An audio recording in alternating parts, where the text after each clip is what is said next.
அனைவருக்கும் ஆடிப்பெருக்கு ஆடி 18ஆம் நன்னாளுடைய வாழ்த்துக்களை தெரிவித்துக் கொள்கிறோம். இன்று உலகம் முழுவதும் சமூக ஆர்வலர்கள், இயற்கை ஆர்வலர்கள், அதற்குள் பல்வேறு விதமான ஆர்வலர்கள் என்று போட்டா போட்டிக் கொண்டு பூமி தாய் மீது இருக்கக்கூடிய இயற்கை வளங்களை எல்லாம் மனிதன் சுரண்டாமல் எப்படி அவன் அடுத்த தலைமுறைக்கு பாதுகாக்க வேண்டும் என்று விழிப்புணர்வை ஏற்படுத்தி கொண்டிருக்கக்கூடிய ஒரு காலகட்டமாக இருக்கின்றது. அதிலும் கோவிட் லாக்டவுனுக்கு பின்னாலே இயற்கையில் மாற்றங்கள் ஏற்பட்டிருக்கின்றன. ஆனால் நம்முடைய பாரத தேசத்திலே, அதிலும் தமிழகத்தில் வாழ்ந்த முன்னோர்கள் எப்போதும் இயற்கையோடு இணைந்த வாழ்வியலை மேற்கொண்டார்கள். உலகத்திலே எந்த ஒரு மொழியிலும் இல்லாத ஒரு பெருமை நம்முடைய தமிழ் இலக்கணம் தொல்காப்பியத்திற்கு உண்டு. நிலத்தை வைத்துக் கொண்டுதான் அந்த நிலத்தில் இருக்கக்கூடிய மக்களுடைய வாழ்க்கை அமையும் என்ற உண்மையை தொல்காப்பியர் எடுத்து கூறியிருக்கிறார். 5 திணை, தமிழகத்திலே 5 திணை: குறிஞ்சி, மருதம், முல்லை, நெய்தல், பாலை. மலை சார்ந்த பகுதிகள், வனப்பகுதிகள், நீர்நிலைகளோடு கூடிய விவசாயம் செய்யக்கூடிய நன்சை புன்சை நிலங்கள், கடற்கரை ஓரத்து வாழ்விடங்கள், எதற்குமே பயன்படாமல் நீர் வளம் இல்லாமல் காய்ந்து வெறுமனே கிடக்கக்கூடிய பகுதிகள். இப்படி 5 இணைகளை வகுத்த தொல்காப்பியர் அந்த மக்களுக்குரிய ஒழுக்கம், அந்த மக்களுக்குரிய தொழில், இதையெல்லாம் பட்டியலிடுகிறார். அதை நம்ம 10ஆம் வகுப்பு 12ஆம் வகுப்பெல்லாம் படித்த போது, இல்லை அதற்கு மேல் யாராவது நீங்கள்லாம் BA தமிழ், MA தமிழ் பண்ணும்போது அதை ரொம்ப விளக்கமாக பார்த்திருப்பீர்கள். இதுல மருதம்,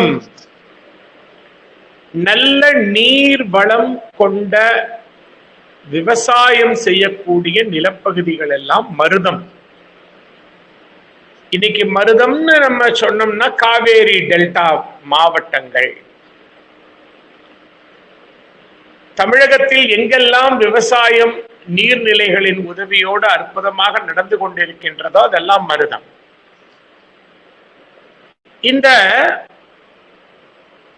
மருதத்திற்கு இறைவனாக குறிப்பிடப்பட்டவன் இந்திரன். 5 புலன்கள், காதுகள், கண்கள், மூக்கு, நாக்கு, தோல், 5 புலன்களுக்கு இந்திரியங்கள் என்று பெயர். இந்திரியா என்றால் சென்ஸ் ஆர்கன்ஸ். இந்த 5 புலன்களில் கிடைக்கக்கூடிய உணர்வுகளை பெற்று வாழக்கூடியவன் இந்த மனிதன். அதற்கு இந்திரிய சக்தி என்று பெயர். The energy of sense organs. இந்த சக்தியை, இந்திரிய சக்தியை, புலன் சக்தியை இந்திரன் என்று உருவகம் செய்தார்கள் முன்னோர்கள். அவன் போக சுகத்திற்கு தலைவன். அவனுடைய தலைநகரம் அமராவதி. தேவர்களுக்கெல்லாம் அவன் அரசன். இப்படி இந்திரனை பற்றி புராண செய்திகள் நிறைய இருக்கு. இந்த இந்திரனுக்கு உள் சக்தி, பெண் சக்தி இருக்கிறது. அந்த பெண் சக்திக்கு ஐந்திரி இந்திராணி என்று பெயர். ஐந்திரி இந்திராணி என்று பெயர்.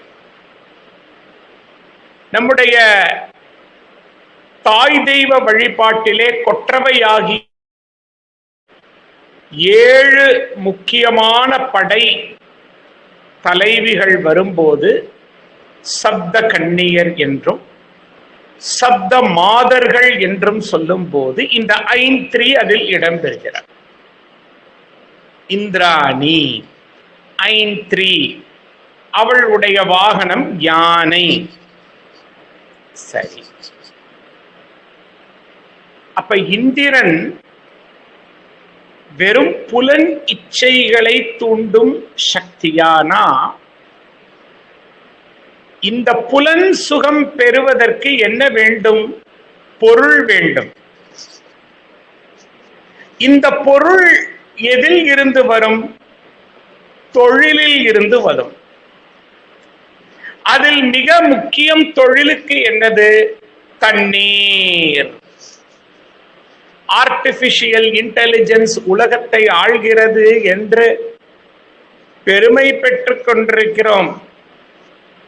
நம்முடைய தெய்வங்களை எல்லாம் ஆர்டிபிஷியல் இன்டெலிஜென்ஸ்ல போட்டு மேற்கத்திய முகத்தை போல காண்பித்துக் கொண்டிருக்கிறோம்.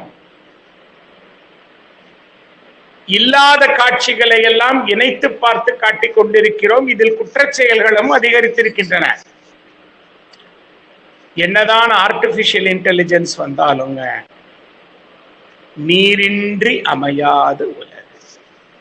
மனுஷன் கொஞ்சம் அடக்கி வாசிக்கணும். என்ன பண்ணணும்? அடக்கி வாசிக்கணும். என்னதான் ஐடி கம்பெனியில போய் உட்கார்ந்து ஆர்டிபிஷியல் இன்டெலிஜென்ஸோட 8 மணி நேரம் வேலை பண்ணினாலும் வீட்டுக்கு வந்துன்னா சோறு வேணும். ஏஐல விதவிதமா பொங்கலும் வடையும் வெறுமையை ஒழிய அதை எடுத்து சாப்பிட முடியாது. மனிதன் அடக்கி வாழ வேண்டும். அப்போ இந்த நீரின்றி அமையாத உலகு, தண்ணீர் இல்லாவிடில் குற்றங்கள் அதிகரிக்கும், தான தர்மங்கள் நின்று போகும். இப்படியெல்லாம் திருக்குறள் தண்ணீருடைய மேன்மையை சொல்லிக் கொண்டு வருகிறது. அந்த தண்ணீரை தருவது மழை. அந்த தண்ணீரை தருவது மழை. மழையை தருவது கருத்த மேகங்கள். அந்த கருத்த மேகங்கள் குளிர்ந்து இடியும் மின்னலும் கொண்டு மழையை வர்ஷிக்கக்கூடிய இந்த இயற்கை சக்திக்கு இந்திரிய சக்தின்னு ஒரு அர்த்தம் உண்டு. இந்த மழை பெய்து பூமியின் மீது வளம் வந்து தொழில்கள் வந்து பணம் இல்லாவிட்டால் மனிதன் எங்கு சென்று புலன் இச்சை பெறுவது? ஈரோடு, திருப்பூர், மதுரை, மெட்ராஸ் எல்லாம் நதிகளை கொலை செய்திருக்கக்கூடிய ஊர்கள். நான் தைரியமாக பேசுகிறேன். நானும் ஈரோட்டக்காரன். மனிதன் தன்னுடைய சுயநலத்துக்காக, தனக்கு ஆடைகளுடைய அழகுக்காக ஆர்டிபிஷியல் சிந்தட்டிக் கெமிக்கல்ஸ் பயன்படுத்தி நொய்யலையும் கூவத்தையும் காவிரியையும் அவன் கொன்று இருக்கிறான். வைகையை கொன்று இருக்கிறான்.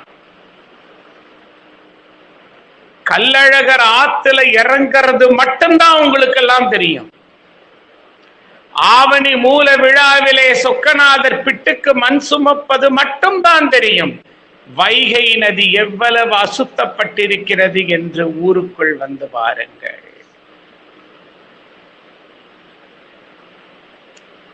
காவிரி எவ்வளவு அசுத்தப்பட்டிருக்கிறது என்று தயவு செய்து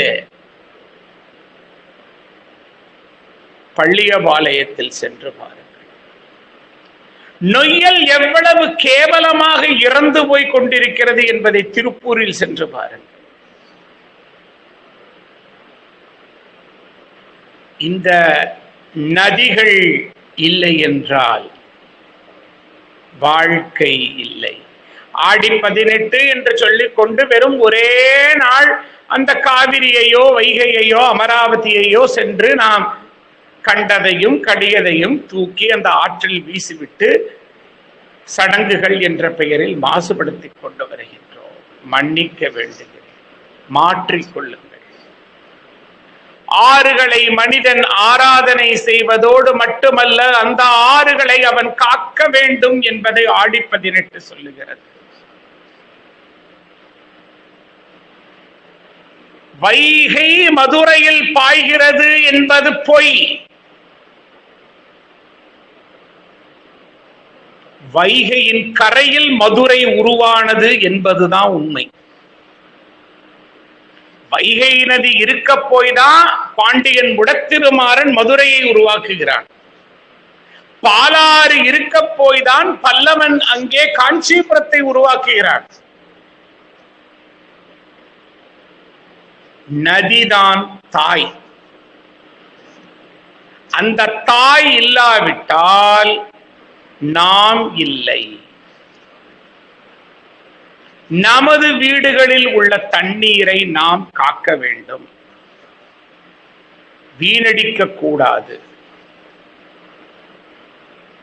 அப்ப மழைக்கு வரணும். இந்த நதிகளுக்கு மழைதான் உயிர். அந்த மழையை தரக்கூடிய கருத்த முகில் கூட்டத்தினுடைய சக்தியை இந்திரன் என்று உருவகம் செய்து காவேரி டெல்டாவை ஆட்சி செய்த நம்முடைய சங்ககால சோழர்கள் காவிரி கடலோடு கலக்கும் இடமான அவர்களுடைய வணிகத்தின் தலைநகரான காவிரி பூம்பட்டினத்தில் அந்த இந்திரனுக்கு கோட்டம் அமைத்து இந்திர விழா எடுத்தார்கள். சோழ நாட்டில் மழை பெய்ய வேண்டும், கர்நாடக தேசத்திலே மழை பெய்து காவிரி எந்தவித தங்கு தடையும் இல்லாமல் சோழ நாட்டிற்கு வர வேண்டும் என்று இந்திர விழா எடுத்தார்கள். இந்திர விழா எடுக்க தவறியதால் கோபம் கொண்ட இந்திரன் கடலை ஏவி பூம்புகாரை அழித்தான் என்று ஒரு இலக்கியம் பகர்வதை ஒரு குறியீடாக கொள்ள வேண்டும். இயற்கை வளங்களை காப்பாற்றாமல் போய்விட்டால் மீண்டும் ஒரு நில அதிர்ச்சி, ஒரு சுனாமி, ஒரு கோவிட், ஒரு எரிமலை என்று என்ன வேண்டுமானாலும் மனிதனுக்கு எச்சரிக்கை கொடுக்கப்படும் என்பதை ஆடி 18ஆம் பெருக்கன்று நான் இயற்கை அன்னையின் ஒரு கடிதத்தை வாசிக்கக்கூடியவனாக இருந்து பதிவு செய்து கொள்கிறேன். சார், இந்த இந்திரன் இன்னைக்கு நகரேஷு காஞ்சிக்குள்ள போவோமான்னு எனக்கு தெரியாது. ஏன்னா நகரேஷு காஞ்சிக்கும் இந்திரனே எல்லாம் சம்பந்தப்பட்டவங்க. இந்த இந்திரனுடைய வழிபாடு ஏன் நின்று போனது? மருத நிலத்திற்குரிய தெய்வமாக இந்திரன் தொல்காப்பியத்தில் குறிப்பிடப்பட்டிருக்கிறான். ஆனால் இன்று வைதீகமான சில சடங்குகள் செய்யும் போது ஒரு கலசத்திலே இந்திரனை ஆவாகனம் செய்கிறோம், அவ்வளவுதான். பெரிய இந்திரனுக்கு ஒண்ணு பெரிய கோவில் கீவில் அதெல்லாம் ஒண்ணும் கிடையாது. ஆனா இன்னைக்கு திருவெண்காட்டு கோவில்ல இந்திர விழா நடைபெறுகிறது. இன்னைக்கு ஒரு சில சமுதாயத்தினர் இந்திர விழாவை நடத்துகிறார்கள்.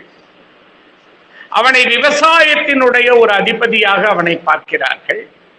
ஆனால் இந்திரனுடைய வழிபாடு என்பது வழக்கிழந்து போயிருக்கிறது. என்ன காரணம்? சதா மனிதன் இந்திரிய சுகத்திலேயே ஊறிக்கொண்டிருக்கின்றான், இன்றைய மனிதனை போல. அப்பொழுது நமது முன்னோர்கள் ஒரு கட்டத்துல அது வேண்டாம். ஒரு குழந்தை படிக்காம எப்ப பார்த்தாலும் கிரிக்கெட் பேட்டை வச்சு மேட்சுக்கு போயிட்டு இருந்தா தாயும் தகப்பனும் ஒரு கட்டத்துல என்ன பண்ணுவாங்க, அவன் அந்த கிரிக்கெட் கிளப்ல இருந்து விடுவிச்சு பேட்டையும் பாலை தூக்கி மேல வைப்பாங்க. அதுதான் இந்திரனுக்கு ஆனது. இந்திரனை பூஜித்து புலன் சுகம் என்ஜாய் பண்ணி எப்ப பார்த்தாலும் புலன் இச்சையில தான் நாட்டம். ஆன்மீகத்தினுடைய அடுத்த கட்டத்துக்கு போகிறதுக்கு மனுஷ சரியில்லை என்பது அந்த தெய்வத்தை சற்று ஒதுக்கி வைத்தார்கள். ஆனால் ஐந்திரியை ஒதுக்கவில்லை. அந்த ஐந்திரி என்னவா மாறுகிறாள்? அந்த ஐந்திரி என்னவாக மாறுகிறாள் என்றால், கருத்த மேகங்கள் தரும் மாரியை கொடுக்கக்கூடிய கருமாரியாக அவள் மாறுகிறாள். இதுதான் history of gods and goddesses. Karumari ஒரு அர்த்தம் இன்னைக்கு நான் சொல்றது. அந்த கருமாரிங்கிறதுக்கு ஏகப்பட்ட அர்த்தம் இருக்கு. நான் இயற்கையோட இணைந்த அர்த்தத்தை சொல்றேன். கருத்த மேகங்கள் மழை பொழியக்கூடிய சக்திக்கு கருமாரி என்று பெயர். முத்து முத்தாக மழை துளிகளை பொழிவதால் அவளுக்கு முத்துமாரி என்று பெயர். இப்ப புரியுதா எதுக்கு ஆடி மாசம்னு? முத்துமாரி அம்மனுக்கு திருநாளாம் அப்படின்னு அங்க எல்லாரையும் சொல்லி பாடுவாங்க. நவக்கிரக நாயகியே கருமாரினா, திருவேற்காடு அமர்ந்த கருமாரினா. அன்பர்களே, நம்முடைய இந்த காலகட்டம் ஒரு 100 ஆண்டு, இதுல தமிழகத்திலே ரொம்ப பிரபலமான வழிபாடு இந்த 100 ஆண்டுகள்ல 3 வழிபாடு. ஒன்னு திருவேற்காடு கருமாரி வழிபாடு, சபரிமலை தர்மசாஸ்தாவுடைய வழிபாடு, இவையெல்லாம் மேல்மருவத்தூர் ஆதிபராசக்தி வழிபாடு. இந்த ஒரு நூற்றாண்டிலே வந்த மாற்றங்கள். அப்ப கருமாரி இதுக்கு முன்னால இல்லையான கருமாரி எல்லா ஊர்லயும் எல்லா காலத்திலையும் தான் இருக்கா.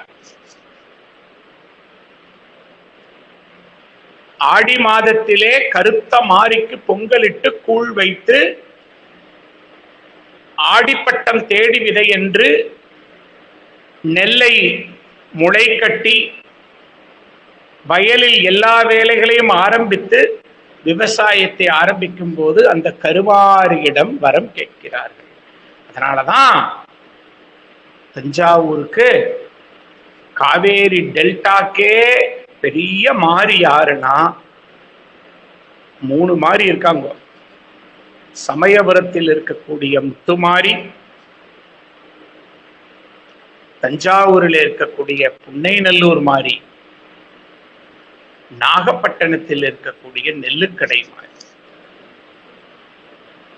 மிக முக்கியமான டெல்டா மாரிகள் இவங்கெல்லாம். அதுபோக நமக்கு தமிழகத்திலே சென்னை மாநகரத்தில் இருந்து கன்னியாகுமரி வரைக்கும் எண்ணற்ற மாரிகள் வீற்றிருந்த மழையை தெரிவித்து தொழிலை கொடுத்து நம்மை காப்பாற்றிக் கொண்டிருக்கிறார்கள். சென்னை மாநகருக்கு சென்று பாருங்கள், எத்தனை மாரிகள் இருக்கிறார்கள். சரி, அப்ப இந்திரன் ஐந்திரி கருமாரியா மாறிட்டா. வேற ஏதாவது ஒரு சூட்சுமம் இருக்கா? இருக்கே. ஆடி மாதம் என்றால் பத்தினி பெண்ணான கண்ணகியாரை பேசாமல் இருக்க முடியாது.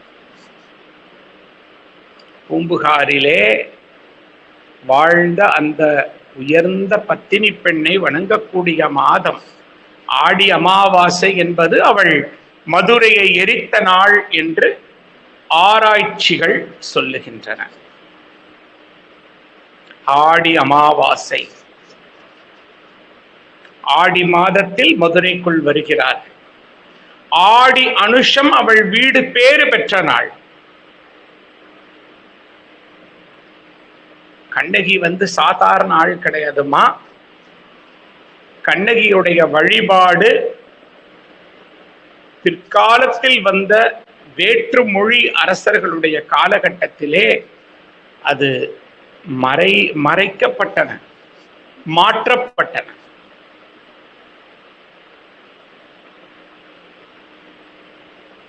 அந்த கண்ணகி அவளோட திருவள்ளுவருடைய ஒரு திருக்குறளை தொடர்பு படுத்தும். ஒழுக்கத்திலும் சிந்தனையிலும் அறத்திலும் சிறந்த ஒரு பெண் பஞ்சபூதங்களையும் தனது கட்டுப்பாட்டுக்குள் கொண்டு வருவாள். இயற்கை அவளுக்கு கட்டுப்படும். பெய்யென பெய்யும் மழை. மதுரையை எரிக்கிறாள், பாண்டியனை தண்டிக்கிறாள். எங்க சிலப்பதிகாரம் பேசாம குருவருள் ஆன்மீக மையத்திலிருந்து நம்ம அந்த வாய்ப்பு இல்லாம போயிடுமோன்னு நினைச்சேன். அம்மாவா பார்த்து இந்த ஆடி மாசம் இந்த நாளை கொடுத்தா. ரொம்ப நன்றி உங்க எல்லாருக்கும். அப்படியே வைகை ஓரமாக சென்று வீரபாண்டியை தாண்டி கம்பம் தாண்டி அவசியம் நீங்கெல்லாம் வாழ்க்கையில ஒரு முறை சித்ரா பௌர்ணமி இன்னைக்கு கம்பம் மேலக்கூடலூர்ல அந்த மலை மேல 7 கிலோமீட்டர் போய் அந்த பத்தினி தெய்வம் தன் கணவனோடு இணைந்த அந்த நெடுவேள் குன்றத்தை அவசியம் பார்க்க வேண்டும். கண்ணகி கோட்டம் இன்னைக்கு தமிழ்நாட்டில் இருக்கிற ஓல்டஸ்ட் டெம்பிள் எதுனா அதுதான்மா. ஓல்டஸ்ட் டெம்பிள் சார் நான் கண்ணுல பார்க்கணும்னா அந்த பத்தினி கோட்டம் தான். 2 அரசுகளும் அதை எடுத்து சரி செய்ய வேண்டும் என்பதை விண்ணப்பம் செய்து பேராசிரியர் கோவிந்தராஜனார் ஐயா 16 ஆண்டுகள் ஆராய்ச்சி செய்து பூம்புகாரில் இருந்து கண்ணகி கோட்டம் வரை ஆராய்ச்சி செய்து இதுதான் கண்ணகி கோட்டம், சேரன் செங்குட்டுவன் வைத்த சிலையினுடைய ஒரு பாதி அங்கே இருக்கிறது. இமயத்தில் இருந்து கல் கொண்டு வந்து கங்கையில் நீராட்டி பத்தினி எதற்காக அவளை வணங்கினோம்? கண்ணகி போயாச்சு. கண்ணகி அவங்க நெடுவேள் குன்றம் என்று சொல்லக்கூடிய முருகனுடைய அந்த குன்றம் சுருளிமலை. இன்னைக்கு சுருளி வேலப்பர் இருக்காரு. அவரை பார்த்து மேல போய் அந்த அம்மா ஆடி அன்னைக்கு அந்த அம்மா பாட்டுக்கு கிளம்பி போயிட்டாங்க. இதையெல்லாம் போய் தேக்கடியில நம்ம சேரன் செங்குட்டுவனும் அரசி வேண்மாளும் எல்லாம் சம்மர் கேம்ப் உட்கார்ந்து இருக்கிற போது பழியை இன மக்கள் இன்றும் அங்கே அவர்கள் தான் பூஜை, அவர்கள் எல்லாம் இருக்கிறார்கள். அந்த அந்த குல மக்கள் இன்றும் இருக்கிறார்கள். பழங்குடி மக்கள் சென்ற போது அரசி வேண்மாள் சொல்கிறாள், நம் அகநாடு அடைந்த இந்த பத்தினியை நாம் பரவ வேண்டும். நம்முடைய சேர நாட்டுக்குள் தெய்வமான இந்த பெண்ணை பரவ வேண்டும். ஏன் என்று அரசன் கேட்கும் போது, பெண்கள் தான் ஒரு சமுதாயத்தின் இலக்கணம். நம் சேர தேசத்து பெண்கள் இவளை பின்பற்ற வேண்டும். பேச்சிலும் செயலிலும் ஒழுக்கத்திலும் இவளை நமது பெண்கள் பின்பற்ற வேண்டும் என்று அரசி வேண்மாள் சொல்ல, அவளை சாதாரணமாக கோவில் வைக்கப்படாது. இமயத்தில் கல்லெடுத்து கங்கையில் நீராட்டி மிக உயர்ந்த சிற்பிகளை கொண்டு சிலை செய்து வைக்க வேண்டும். அந்த சிலையை இன்னைக்கு பார்க்கலாம். பாதி மீதி பாதி எங்கன்னு தெரியாது. அது மேல கவச்சம்லாம் வச்சு அம்மாவை மாரியாக பத்தினி தெய்வமாக அந்த அன்னைக்கு நம்ம வணங்குறத பார்க்கலாம். வீடியோ போய் பாருங்க, யூடியூப்ல கண்ணகி கோட்டம். மங்கள தேவி மங்களமான வாழ்க்கையை அருளக்கூடியவள். அடியேன் 3 முறை சென்று ஒரு பெண் யானைகளும் புலிகளும் உலாவக்கூடிய அந்த வனத்தில் 14 கிலோமீட்டர் அந்த வனத்துக்குள்ளே ஏறி சென்று அவள் தீவிரமான விரதம் இருந்து இந்த உடலை விட்டிருக்கிறாள் என்றால் அவள் எவ்வளவு தைரியமான பெண்ணாக இருந்திருக்க வேண்டும். இன்னைக்கு பெரிய தைரியத்தை பத்தி பேசுறோம். இமயமலை ஏறிட்டோம், நாங்க அங்க போயிட்டோம். நீங்க குமுடி மலையை போய் பாருங்க. தன்னந்தனியாக அவள் சென்றிருக்கிறார். ஒரு பெண்ணினுடைய வைராக்கியம். அப்பொழுது அந்த கோட்டம் கும்பாபிஷேகம் செய்யப்படும் போது சேரன் செங்குட்டுவனுடைய ஆத்ம நண்பன் இலங்கை கஜபாகு வருகிறான். அம்மா, என்னுடைய ஈழ நாட்டுக்கு நீ எழுந்தருளி எனது ஈழத்தீவில் நீ மாதம் மும்மாறி பொழிவாயாக என்றான். இன்று ஈழம் முழுவதும் கண்ணகை அம்மன் கோவில்கள், பத்தினி தெய்வம் என்ற பெயரிலேயே எண்ணற்ற எண்ணற்ற எண்ணற்ற கண்ணகி அம்மன் கோயில்கள் இருக்கின்றன. அவன் மாரியம்மன் சொல்ல மாட்டா, கண்ணகை அம்மன், கண்ணகி அம்மன். அதுல வற்றாப்பளை கண்ணகி அம்மன் தான் உச்சக்கட்டத்து பெரிய கோவில். நம்ம ஊர்ல கண்ணகி என்னவா மாறிட்டாங்க உடனே சோழன். இவள் எந்நாட்டில் பிறந்தவள், இவள் காவிரி பெண். உறையூர்ல இன்னைக்கு செல்லாண்டி அம்மனாக வீற்றிருக்கிறாள். செல்வத்தை மண்டி கொடுக்கக்கூடிய செல்லாண்டி, செல்வம் மண்டியவள். செல்வீனா லக்ஷ்மின்னு அர்த்தம். உறையூர்ல போய் வெறும் வெக்காளிய மட்டும் பார்க்காதீங்க. செல்லாண்டி அம்மன் எங்க இருக்காங்கன்னு பாருங்க. பாதிதான் இருப்பா, மீதி பாதியெல்லாம் போர்க்களத்துல உடைச்சு போட்டான். அம்மாவுக்கு வெறும் இடுப்புக்கு கீழே தான் இருக்கும், மேல கவசம். உடனே இவன் பார்த்தான், என் நாட்டுக்கு வந்தல்லவா அவள் வீரத்தை செய்தாள். பாண்டியன் நெடுஞ்செழியனுடைய மகன், தூத்துக்குடிக்கு பக்கத்துல இருக்கக்கூடிய நம்முடைய கொற்கை, அங்கே வெற்றிவேல் கொற்றவையை இன்னைக்கு அம்மா அங்கே இருக்கிறாள். பிரதிஷ்டை செய்து அவளுக்கு வேள்விகள் செய்து, அம்மா என் பாண்டிய நாட்டில் மழை பெய்விப்பாயாக. சிலப்பதிகாரம் சொல்கிறது, கண்ணகியுடைய டிராஜடி நடந்து பாண்டிய நாட்டில் மழை பெய்யவில்லை, வெப்பு அதிகமானது, அம்மை நோய் அதிகரித்தது என்று சொன்னார். அதுல ரொம்ப முக்கியம், பாண்டிய நாட்டில் ஆராய்ச்சிகள் சொல்லக்கூடிய முதல் மாறி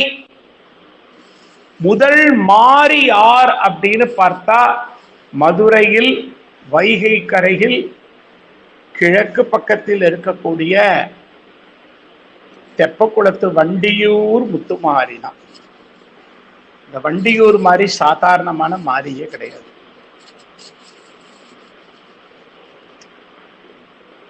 சரி, சேர மன்னர்களுக்கு கீழே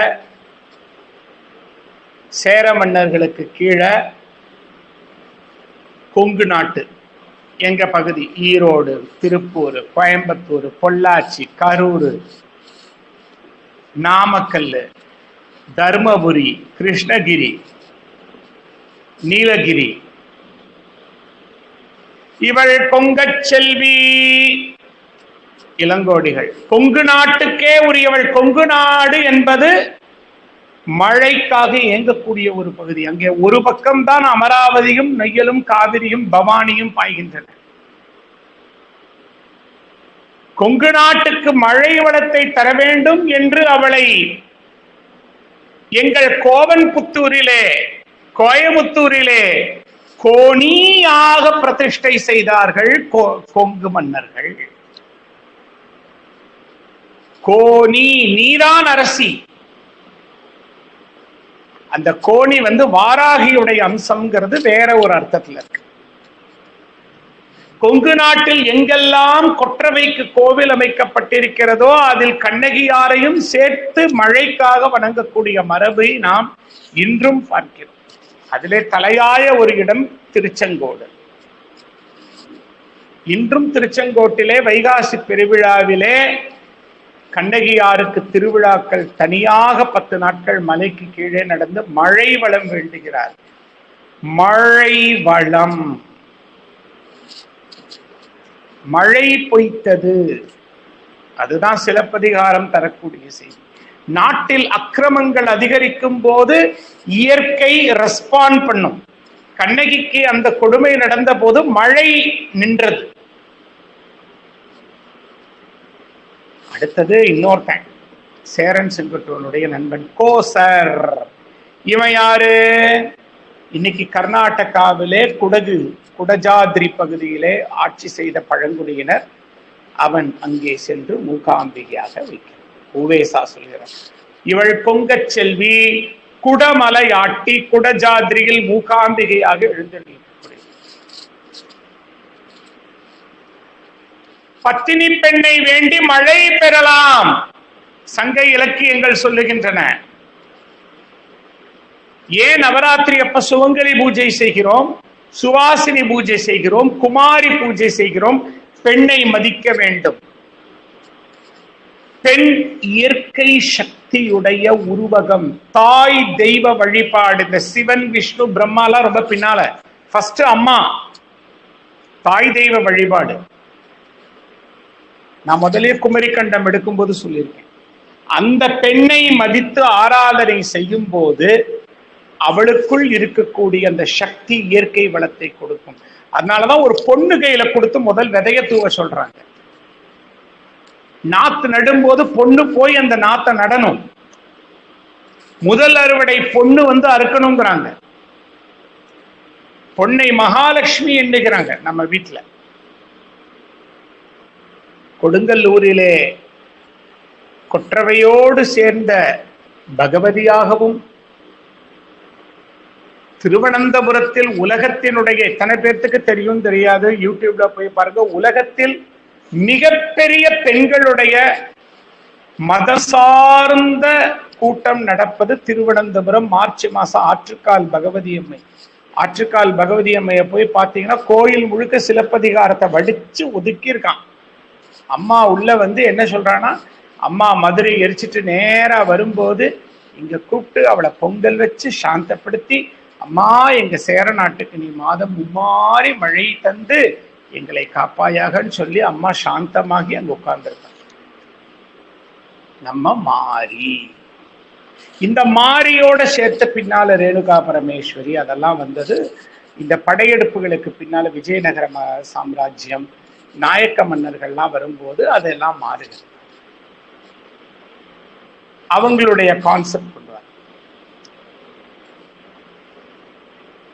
அதாவது யார் கடன் வேண்டுமானாலும் ஆகும், மாரிகடன் ஆகாது. எங்க ஊர்ல நான் இருக்கிற கிராமத்துல அடிதடி சண்டை தான் ஒரு விழா வருதுனாலே. ஆனா இந்த மாரியம்மனுக்கு விழா வரும்போது மட்டும் எல்லாம் பயந்து போய் ஒழுங்கா ஒற்றுமை ஆயிடுவாங்க. ஏன்னா மாரியம்மனுக்கு ஒழுங்கா விழா நடத்தலைன்னா அடுத்த ஒரு வருஷம் மழை கிடையாது, தண்ணி கிடையாது, தொழில் கிடையாது, ஒண்ணுமே கிடையாது.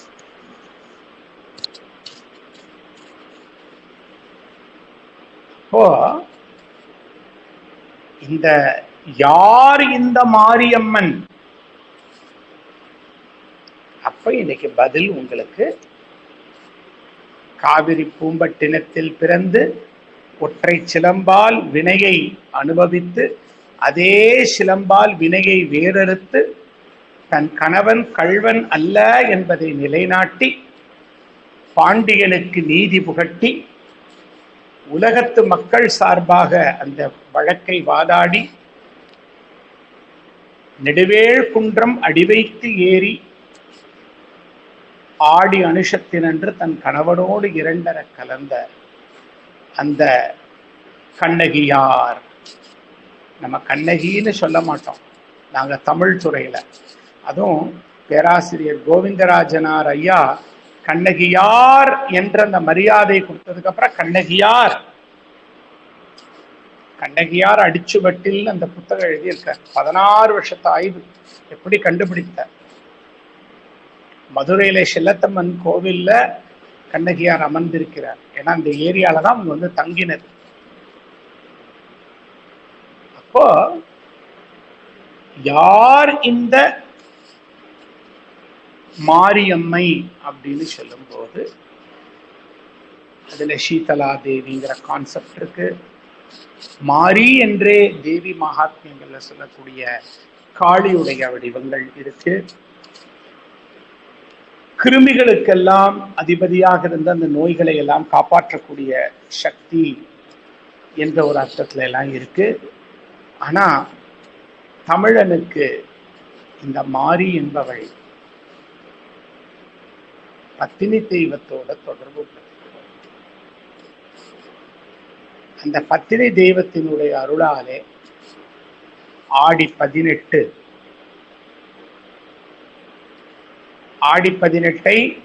கண்ணகியார் அனுஷ்டிக்கிறார். என்ன சார் உடான்னு சொல்றீங்க? ஆடி 18 கண்ணகி அனுஷ்டிக்கிறாங்க. நீ யார்? உன் பேர் என்ன? நீ எந்த ஊரில் இருந்து வந்தாய் என்று மதுரையில் பாண்டியன் நெடுஞ்செழியன் கேட்கும்போது தான் யார், தன் அப்பா யார், தன் கணவன் யார், தன் மாமனார் யார், தன்னுடைய செல்வ செழிப்பு நிலை என்ன, இதெல்லாம் சொன்னவங்க 7 பெண்களை பற்றி குறிப்பிடுகிறார்கள். இந்த 7 பெண்களும் என்னுடைய காவிரி பூம்பட்டினத்தில் வாழ்ந்தவர்கள். அவர்களை நான் ரோல் மாடலாக வைத்துக் கொண்டு அவர்கள் வழியில் வந்தவள் நான் என்று கண்ணகியார் பாண்டியனுக்கு பதிலளிக்கிறாள். அந்த 7 பேரும் பிற்காலத்துல சப்த கன்னியர்களோட ஒன்னாயிட்டாங்க. ஹிஸ்டரி மாறும்போது காலம், கண்ணகியாருடைய காலம் என்னங்க, கிமு 1. இன்னைக்கு என்னது 2025. ஒவ்வொரு வருஷம் 6 மாசத்துக்கு ஒருக்கா ஊருக்குள்ள எல்லாம் மாறுறத நம்ம பாக்குறோம் இல்லையா? 7 பெண்களை பற்றி கண்ணகியார் சொல்கிறார். அந்த 7 பெண்களை 7 நதிகளாக பார்க்கக்கூடிய வழக்கம் வருகிறது. 7 கன்னியராக, அந்த கன்னியருங்கிறது இந்த 7 பேரை 7 சப்த மாதர்களாக பார்க்கக்கூடிய வழக்கம் வருகிறது. எங்க கொங்கு நாட்டு பகுதியிலே இன்னைக்கு என்ன பண்ணுவோம் அப்படின்னா, 7 கல்ல வச்சு அல்லது 7 மண் உருண்டைய வச்சு அந்த 7 பேர்த்தையும் அதுல ஆவாகனம் செய்து அவர்களுக்கு காதோலை கருகுமணி எல்லாம் வைத்து படையலிட்டு காவிரியின் கரையில் அவர்களை வணங்குவார்கள். எதற்காக வணங்குவார்கள்? ஒன்று, மழை வேண்டும், நீர் வேண்டும், தொழில் வேண்டும், சம்பாத்தியம் வேண்டும், வாழ்க்கை நன்றாக இருக்க வேண்டும். நீரின்றி அமையாது உலகம். சரி, இந்த மழை வளம் மட்டும்தான் அந்த மாறிட்ட போய் நம்ம வேண்டுறோமா? இல்ல. பஞ்சபூத கோட்பாட்டிலே தண்ணீர் என்று சொல்லக்கூடியது மனம்.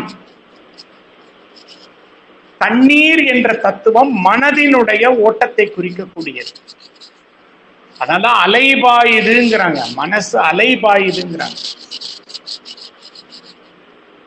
மனதில் தோன்றக்கூடிய எண்ணங்கள் ஒழுக்கமாக வெளிவருகிறது, பேச்சாக வெளிவருகிறது, செயலாக வெளிவருகிறது.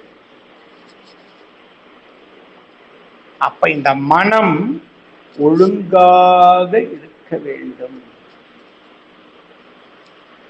சரி சார், கண்ணகியார் சுட்டி காட்டக்கூடிய இந்த 7 பெண்களுக்கும் மனதுக்கும் என்ன தொடர்பு? 7 பேர்த்தோட பிளாஷ்பேக் பார்க்கணும். கண்ணகியுடைய வார்த்தையில பார்க்கணும். இவங்கெல்லாம் எங்க வாழ்ந்தவர்கள்? காவிரி பூம்பட்டினம். பூம்புகார், மயிலாடுதுறை அவசியம் சென்று பார்க்க வேண்டும். நான் வாழ்க்கையில் அடிக்கடி செல்லக்கூடிய ஒரு இடம் அந்த காவிரி தாய் கடலோடு சங்கமமாக கூடிய இடம். கடல் என்பது பரபிரம்மம், நதி என்பது சக்தி. அது தன்னலமற்ற சேவை செய்து மீண்டும் அந்த பிரம்மத்தோடு சேர்கிறது. அதனால்தான் நதிகள் கடலோடு கலக்கக்கூடிய இடங்கள் எல்லாம் உத்தமமான உயர்ந்த சங்கம தீர்த்தமாக கருதப்படுகின்றன. தமிழகத்திலே மிக உயர்ந்த சங்கமம் காவிரி சங்கமம். சங்கணித்துறை இளங்கோடிகள். இன்னைக்கு சங்கணித்துறைய போய் பார்த்தா தலையில அடிச்சுக்கலான்ட்டு வருது. அவ்வளவு கேவலமாக அந்த சங்கணித்துறை மக்களாலே என்று இருக்கிறது. பூம்புகார் அவசியம் ஒவ்வொரு மனுஷனும் போய் பார்க்க. அங்க திருவெண்காடு இருக்கிறது, கீழப்பெரும்பள்ளம் இருக்கிறது, சாயாவனம் இருக்கிறது, பட்டினத்தாருடைய கோவில் இருக்கிறது, இளங்கோடிகள் சொல்லக்கூடிய ஒவ்வொரு இடமும் இருக்கிறது. சங்கணித்துறையை பார்க்க. இந்த சங்கணித்துறையில் பெண்கள் எல்லாரும் விளையாடி கொண்டிருக்கிறார்கள். ஒருத்தி ஒரு அழகான உருவத்தை செய்தாள், ஒரு ஆண் மகனுடைய உருவத்தை செய்தாள். இவன் தானடி என் கணவன் என்று சொல்லி தன் கொண்டையில் இருந்த பூவை வைத்தாள். அதையே பார்த்து கொண்டிருந்தாள். அப்பொழுது திடீரென காவிரி கடலோடு கலக்கக்கூடிய அந்த சங்கணித்துறையில் ஒரு வெள்ளப்பெருக்கு வந்தபோது எல்லோரும் எழுந்து கத்திக்கொண்டு ஓடிய போது இவள் உயிரை பற்றி கவலைப்படாமல் அந்த மண் பொம்மையான கணவனை இறுகி தழுவினாள். இவள் ஒரு சப்த கண்ணி. இந்த வரலாறு அப்படியே காஞ்சி ஏகம்பத்தோட கொண்டு போய் கனெக்ட் பண்ணும். கட்சி ஏகம்பத்தின் புராணத்திற்கும் முந்தையது. சிலப்பதிகாரத்துல இது வரும். இவள் எனக்கு ஒரு ரோல் மாடல் அப்படின்னு யார் சொல்றது? கண்ணகியார். இது என்னைக்கு நடக்குதுங்கிறாங்க கண்ணகியார்? ஆடி 18 அன்று நடக்கிறது. ஆடி 18 சாதாரண விழா கிடையாதுங்க. சாதாரண விழா கிடையாது ஆடி 18. சரி,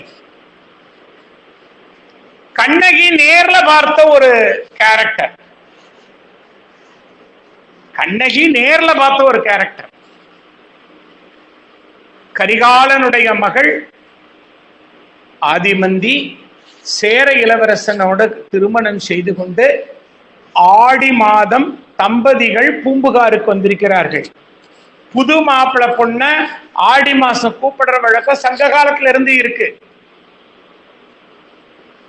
பூம்புகாருக்குள்ள நுழையும் போது காவிரியுடைய கடைசி ஷட்டர் இருக்கும். இன்னைக்கு அந்த போட்டோவெல்லாம் என்னால போட முடியல, மன்னிக்கணும். The last shutter. அந்த இடத்துல வெள்ளத்தை அரசன் முதல் வரவேற்பான். பாலும் மலரும் தூவி காவிரி வெள்ளத்தை ஆடிப்பெருக்கென்று வரவேற்று அவன் நீராடுவான். அதன் பின் மக்கள் எல்லாரும் நீராடுவது வழக்கம். இது சங்ககாலம். அப்படி கரிகாலன் தன் மருமகனோடு நீராடும் போது மருமகனை காவிரி இழுத்து சென்று விட்டது. அது இன்னைக்கு இருக்கிற காவிரி இல்ல, ஒரு 2000 வருஷத்துக்கு முந்தின காவிரி. ஆனா இந்த வருஷம் காவிரி நன்றாகத்தான் ஓடிக்கொண்டிருக்கிறது. அப்ப எல்லாரும் துரத்திட்டு போறாங்க, அவனை கண்டுபிடிக்க முடியல.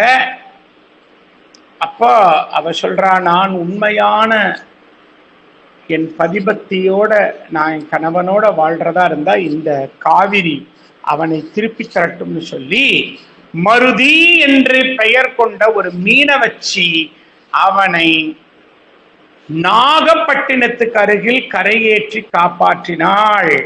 அந்த பெண்ணுக்கு மரியாதை செய்யக்கூடியதற்காக மருதியின் பெயரில் பக்கத்துல இருக்கக்கூடிய குப்பத்துக்கு அவன் வரி விலக்கு விதித்தான். இன்னைக்கும் அதுக்கு மருதிக்கு பொண்ணு பேர். இந்த பெண் எனக்கு ரோல் மாடல். கரிகாலனுடைய மகள்.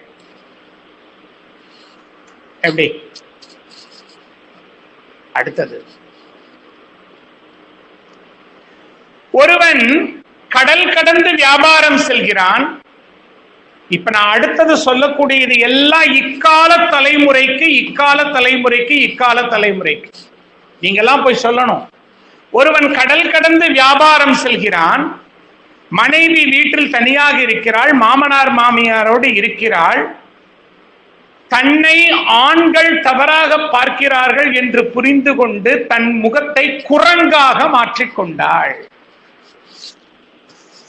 இவள் எனக்கு ஒரு ரோல் மாடல். சார், அப்படி குரங்கா மாத்திக்க முடியுமானா அந்த அந்த மனதுல அவ ஒரு வைராகியத்தை கொண்டு வந்து விட்டாள். அவ்வளவுதான். Self discipline. பிறர் கெட்டு போகிறதுக்கு நம்ம காரணமா இருக்கக்கூடாது. இவ எனக்கு ஒரு ரோல் மாடல். அடுத்தது, கணவன் கப்பலேறி வியாபாரம் நிமித்தமாக வெளிநாடு சென்ற போது அவன் வரும் வரை பூம்புகார் கடற்கரையில் காவிரி சங்கமத்தில் கல்லாக நின்றாள் ஒருத்தி. கல்லாக நின்றாள்னா கல்லா மாறினான் இல்ல, அவன் வர வரைக்கும் செல்ஃப் டிசிப்ளினோட வாழ்ந்தான் அர்த்தம், கல்லு மாதிரி. அடுத்தது இன்னொருத்தி ஆதிரை.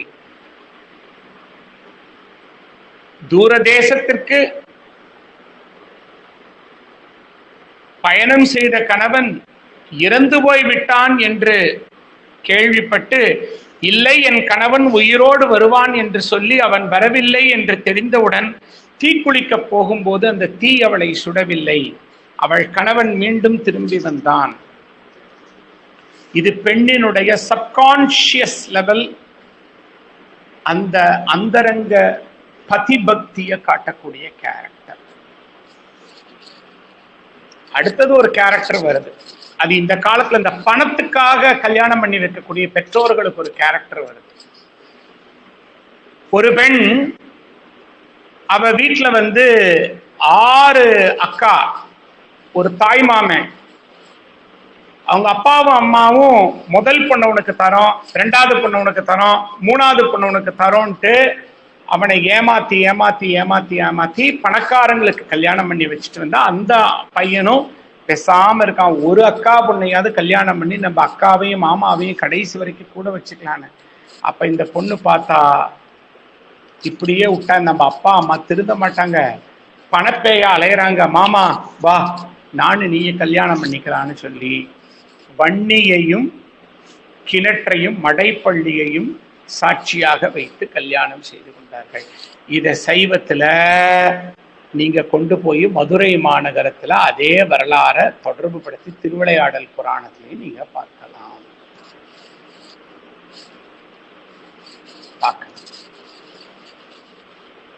அடுத்தது, அடுத்த ஒரு கேரக்டர், கடைசி கேரக்டர்.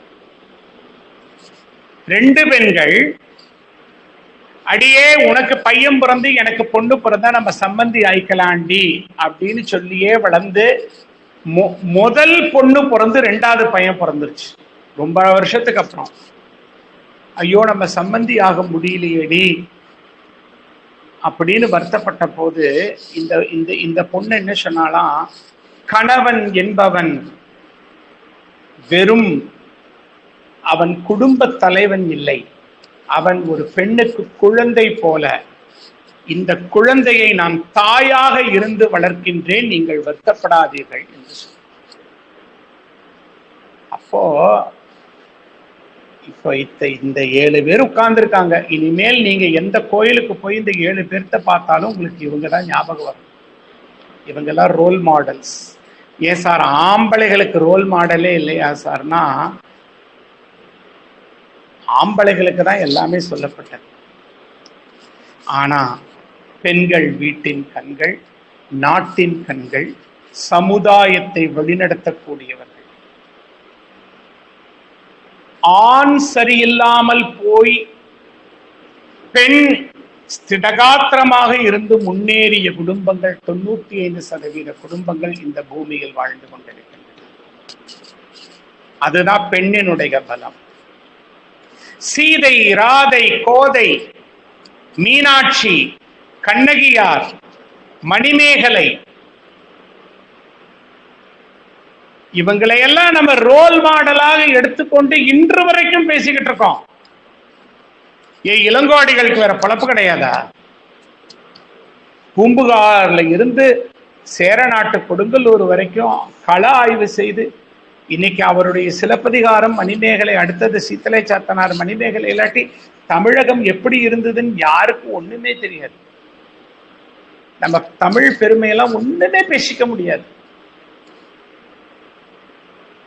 அப்படிப்பட்ட பெண்கள், பெய்யென்றால் பெய்யும் மழை, அதில் வந்தவர் இந்த கண்ணகியார்.